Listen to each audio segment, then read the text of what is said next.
오늘 함께 나누는 말씀의 제목은 권력을 위하는 성도의 자세, 그런 말씀으로 함께 나누기를 원합니다. 요즘 대한민국은 대단히 민감한 상황 가운데 있습니다. 이 민감한 상황 가운데 성도들이 어떤 생각을 가지고 살아가야 될까 하는 것을 중심을 잡지 않으면 이리저리 흔들리고 떠밀려서 나도 모르는 삶을 살아가게 되고, 그리고 혼란한 세상과 함께 혼란에 빠질 수밖에 없습니다. 지난주에도 왕이 없는 시대에 우리가 어떻게 살아가야 될까 하는 그러한 말씀을 함께 나눴습니다. 왕이 없는 시대에 우리는 하나님을 왕으로 삼고 하나님을 주인 삼고 하나님의 뜻을 따라 살아가는 그런 우리가 되면 굳이 누가 우리를 컨트롤하거나 다스리지 않아도 진실하게, 정직하게, 온전하게 살아갈 수 있기 때문에 하나님을 왕으로 삼는 믿음의 사람, 온전한 믿음으로 승리하는 우리의 삶이 될 수 있도록 해야 될 것입니다. 그런데 어쩔 수 없이 우리가 살아가는 가운데 이 땅에 지도자를 세워야 되고, 옛날에는 왕이었지만 지금은 대통령도 되고, 또 교회에서는 목회자도 되고, 가정에서는 가장도 되고, 어쩔 수 없는 상황 가운데서 지도자, 권력자를 세워야 되는 상황 가운데 있습니다.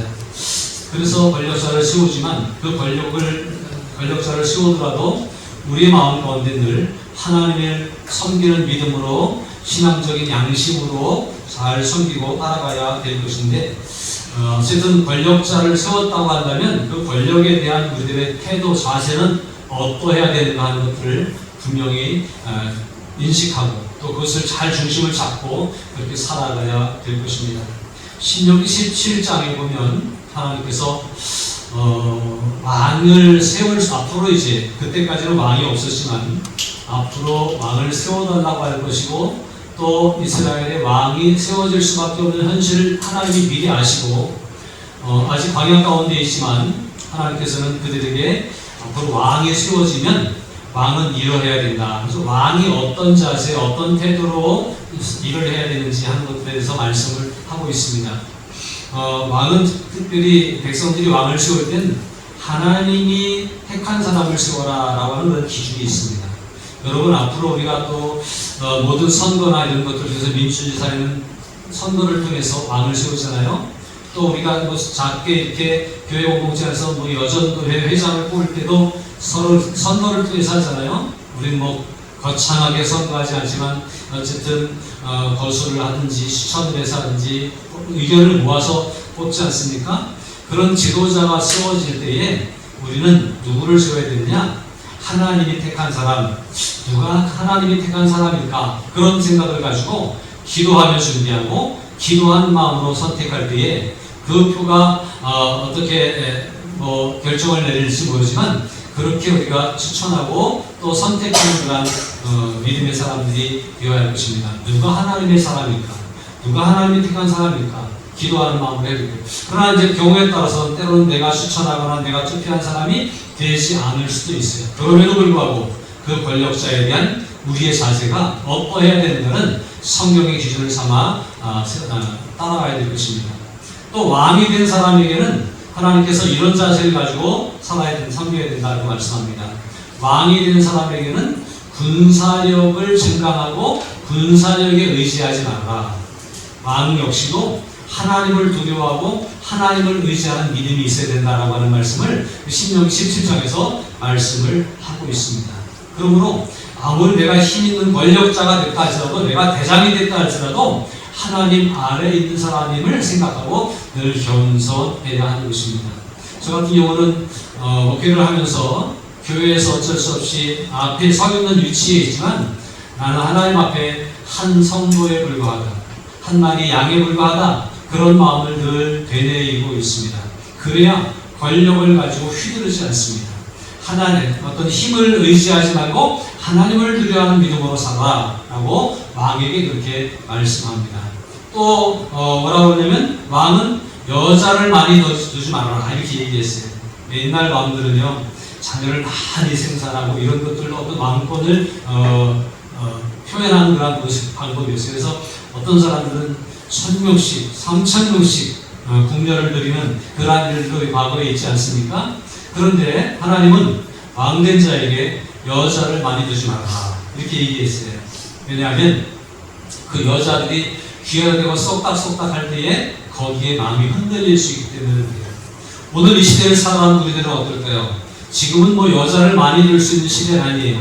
많이 두고 싶어도 뒀다가는 세상의 질타를 받는 시대입니다. 그러나 오늘 이 말씀을 듣는 저와 여러분들은 우리에게 어떤 친구가 많은 것은 중요하지만 우리의 귀를 교란시킬 만한 이야기, 또 우리의 생각과 신앙적 영적인 주관을 흔들 만한 사람들이 주변에 많이 있으면 안 된다. 그렇게 우리가 이해를 할 수 있으면 좋겠습니다. 여러분, 믿음으로 주님을 바라보고 하나님을 두려워하는 마음으로 그렇게 살아가야 되는데, 주변에서 누가 이런 말하면 그런가 하고, 이쪽에서 누가 말하면 또 그런가 하고, 그래서 중심을 못 잡고 이랬다 저랬다 하는 일이 없도록 중심을 잡기 위해서는 사람의 소리에, 사람이 뭐라고 그러는 소리에 너무 민감하게 반응하지 말아라. 그런 말씀으로 우리는 이해를 할 수 있으면 좋겠습니다. 또 뭐라고 그러냐면 군사력을 증강하기 위해서 애국으로 사람을 보내서 거기서 도움을 얻지 말라. 그런 말씀이었어요. 첫 번째 말씀드린 군사력을 의지하지 말라라고 하는 말씀과도 통하는 말씀이긴 하지만, 그러나 애국으로 돌아간다고 하는 얘기는 하나님이 아닌 다른 것을 의지하거나 또 앞으로 전진하는 게 아니라 뒷걸음질 치는 그러한 일을 하지 말라라고 하는 말씀이에요. 한 가지 더 말씀하시고 계시는데, 그것은 뭐냐면 재산을, 은금을 많이 쌓지 말라.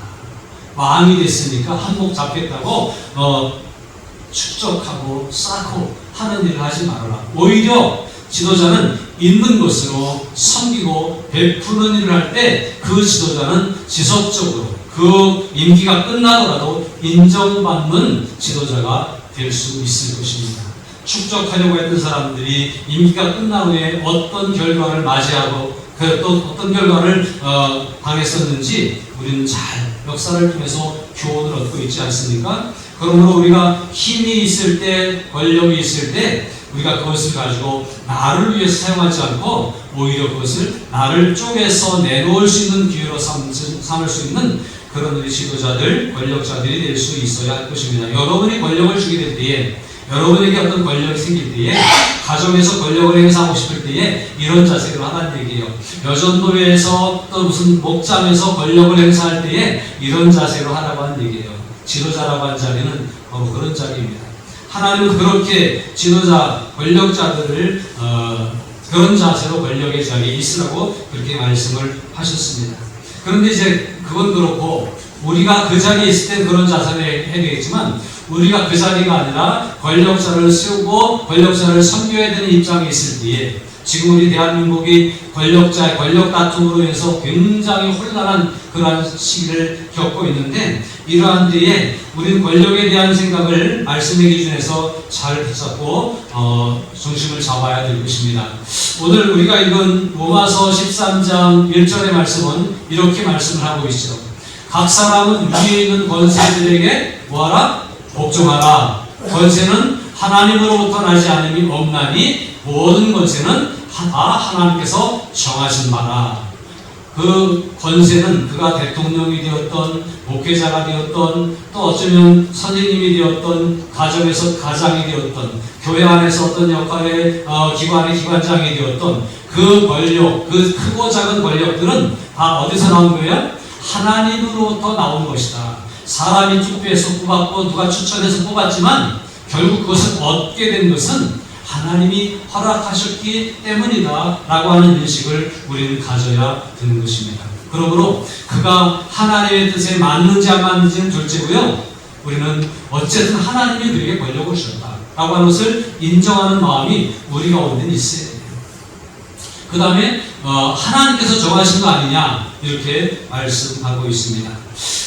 이 로마서가 기록될 당시에는 로마가 세계를 지배하던 시대입니다. 각 나라에 대해서, 각 민족에 대해서 로마가 그 권력으로 압제하고 힘을 과시하던 때였고요. 그로 인해서 각 민족들마다 독립운동이 있었고, 각 민족들마다 어떻게 해서 로마를 무너뜨릴까 그런 고민을 하고 있었던 시대입니다.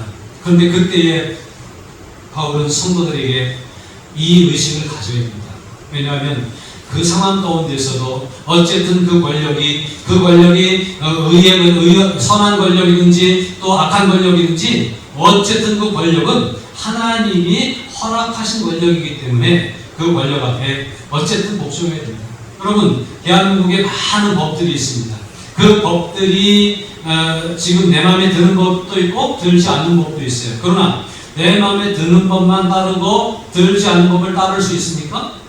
내 마음에 들지 않는다고 해도 법을 지키고 따라야 되는 거예요. 그게 바뀌기 전까지는 따라야 되는 거예요. 계속 버티면 어떻게 되죠? 벌금이 날라가고 추징금이 날라가고 그런 거예요. 어떤 사람들은 세금 내는 게 이거 부당하다고 꼭 끝까지 버티는데 나중에 집도 뺏기고 회사도 뺏기고 그런 사람들도 있잖아요. 어쩔 수 없는 거예요. 그러니까 지금 부당해도 그냥 따라가는 수밖에 없어요. 그 다음에 그게 바뀔 수 있도록 뭐 운동을 하든지 어떻게 하든지 하는 건 관계없지만 따라가야 된다는 거예요. 하나님으로부터 난 권력이고 하나님께서 정해주신 권력이라고 하는 생각을 가지고 우리가 권력자를 대우할 수 있어야 하겠습니다. 2절은 말씀합니다. 그러므로 권세를 거스르는 자는 하나님의 명령을 거스름이니 거스르는 자들은 심판을 자초해야 합니다. 그 권력이 마음에 안 들어도 그 권력을 따라가고 쫓아가야 된다고 하는 거예요. 그렇게 하지 않고 버티고 거스르면 하나님의 심판을 받을 수 있다라고 말씀합니다.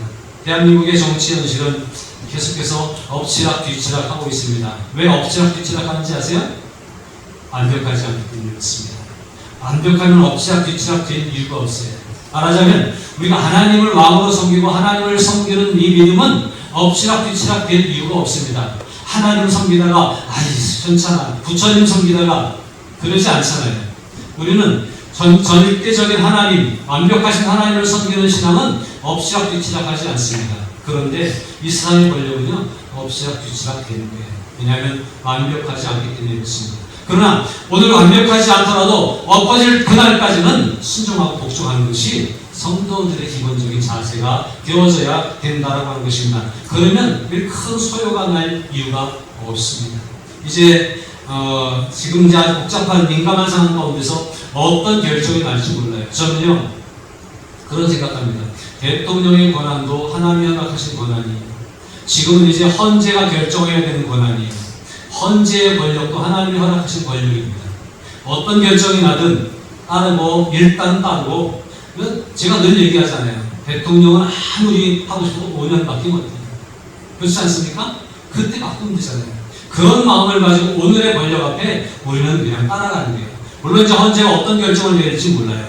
뭐 반영이 되는지 아니면 다시 원위치로 돌아가는지 알 수 없지만 어떤 결정이 나든 그것이 권력이고 주어진 권력이고 하나님이 그렇게 정해놓으셨다고 생각하고 일단은 따라가는 것이 우리의 자세라고 하는데 지금 그것 때문에 온 나라가 술렁이고 있고 흔들리고 있고 마음이 안 잡히고 있기 때문에 제가 말씀을 드리는 거예요. 세상은 그래도 나라 다른 백성들은 그럴지라도 믿음의 사람들은 하나님이 허락하신 자리 하나님이 정해놓으신 것이기 때문에 그대로 오늘 내 마음에 안 들어도 따라가는 자세를 가지고 받아들일 때 우리에게는 혼란이 지나갈 수 있어요. 혼란에 휩쓸리지 않을 수 있다고 하는 것입니다. 그러므로 일단 그 주어진 권력에 대해서 인정하고 하나님이 주신 권력이지 하나님이 어쨌든 채찍을 사용하시기 위해서 두신 권력인지 당근을 주시기 위해서 두신 권력인지는 우리가 완벽하게 해석할 수는 없지만 어쨌든 그것이 채찍으로 다가오든 당근으로 다가오든 하나님의 뜻이 있겠지라고 하면서 그 때를 지나가고 견딜 수 있는 우리들이 되어야 하겠습니다. 자, 권세자들에게는 어쨌든 권세가 있어요. 그래서 4절에 보니까 그는 하나님의 사역자예요. 제가 금방 말씀드렸죠? 채찍을 들었어도 하나님의 사역자예요. 당근을 들고 있어도 하나님의 사역자예요. 백성들을 위로하고 또 이렇게 챙겨줘야 될 하나님의 뜻이 있을 때는 그에게 당근을 들려줘서 백성들을 좋은 것으로 먹일 수 있도록 그렇게 위로하기 위해서 그를 세우신 거예요.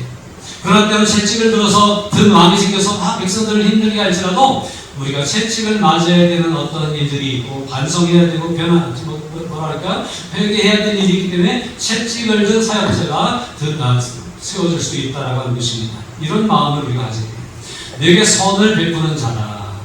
그러나 네가 악을 행하고도 두려워하라. 그가 공연히 칼을 가지지 아니하였으니 곧 하나님의 사역자가 되어 악을 행하는 자에게 진노하심을 따라 보응하는 자니라. 이 4절의 말씀이 권력자는 그가 어떤 권력이든 큰 권력이든 작은 권력이든 그러면 순종해야 되고 1절에 말씀하는 것처럼 복종을 해야 되는 것이에요. 3절에 보니까 다스리는 자들은 선한 일을 대하여 두려움이 되지 않고 악한 일에 대하여 되나니 네가 권세를 두려워하지 아니하느냐? 선을 행하라. 그리하면 그에게 칭찬을 받으리라. 선을 행하면 크게 걸릴 문제가 없거든요. 우리가 잘하면 크게 그들에게 더 아픔을 겪을 그럴 일이 없다고 하는 얘기예요. 그러니까 우리는 그냥 믿음의 사람으로서 하나님을 따라 믿음으로 기도하면서 우리의 갈 길을 꿋꿋하게 가면 되는 거예요. 그리고 뭐 법이 그렇게 정해져 있으면 조금 손해보는 듯해도 세금을 많이 내라고 하면 억울하지만 내야 되는 상황이면 내야 되는 거고요. 요즘에 이제 뭐 연금 문제 때문에 대한민국이 또 이것 때문에 또 이런 얘기 저런 얘기가 많이 나와요. 시대적인 상황에 대해서 어떻게 될지 모릅니다. 그러나 또 어떻게 정해지든지 우리는 따라갈 수밖에 없는 게 현실이잖아요. 그렇게 그냥 받아들이고 다만 선한 일을 해라. 법에 저촉되지 않도록 하라. 징계받지 않도록 해라. 그렇게 말씀을 하고 있습니다. 5절에도 보니까 그러므로 복종하지 아니할 수 없으니 진노 때문에 할 것이 아니라 양심을 따라 할 것이다. 그래서 무서워서가 아니라 신앙 양심을 가지고 따라가고 복종하고 순종해야 된다라고 하는 말씀을 하고 있습니다. 여러분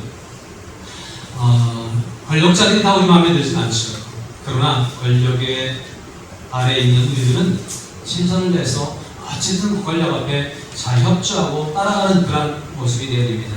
여러분 창세기에 보면 요셉이라고 하는 사람은 억울하게 애국으로 팔려가서 원치 않은 이방 나라의 총리가 되었습니다.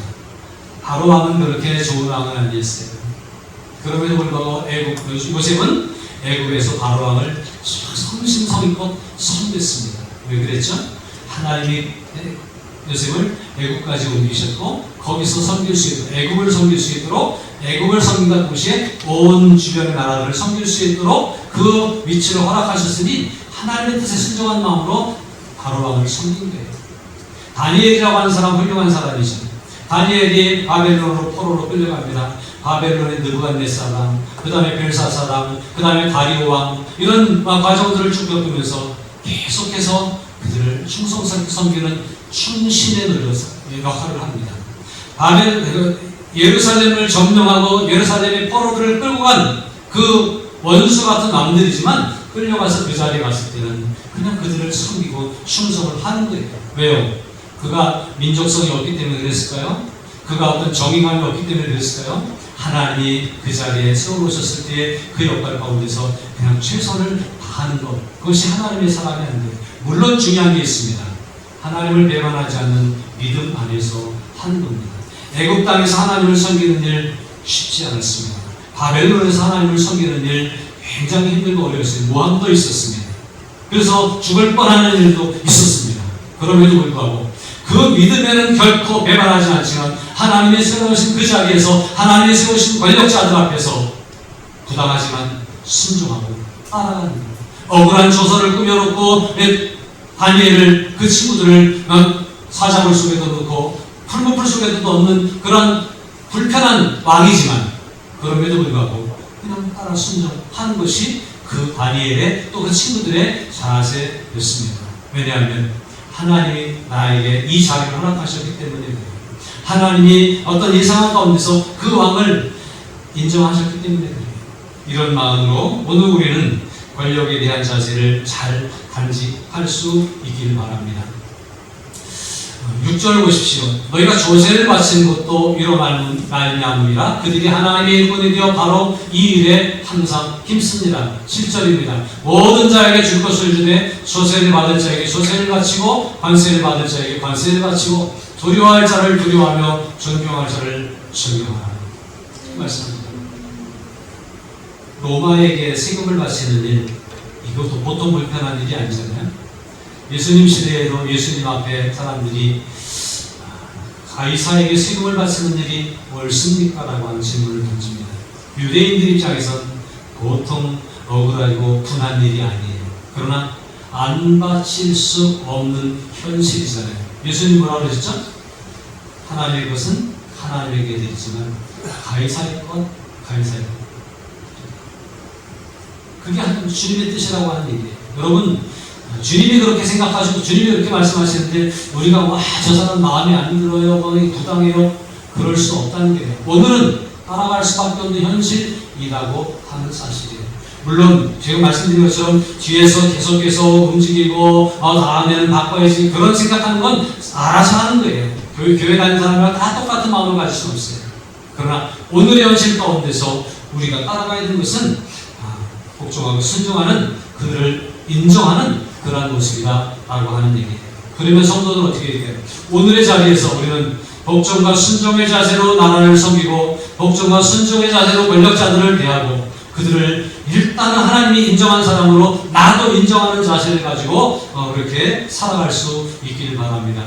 디모데전서 2장 1절 2절에 보면 그러므로 내가 첫째로 권하노니 모든 사람을 위하여 간구와 기도와 도고와 감사를 하되 모든 사람들을 위하여 기도하라는 거예요. 그런데 특별히 누구를 위하여? 임금들과 높은 지위에 있는 모든 사람을 위하여 기도하라고 말씀하고 있습니다. 여러분, 우리가 권력자들이 마음에 들고 안 들고 그걸 판단할 수 있는 위치가 아니에요.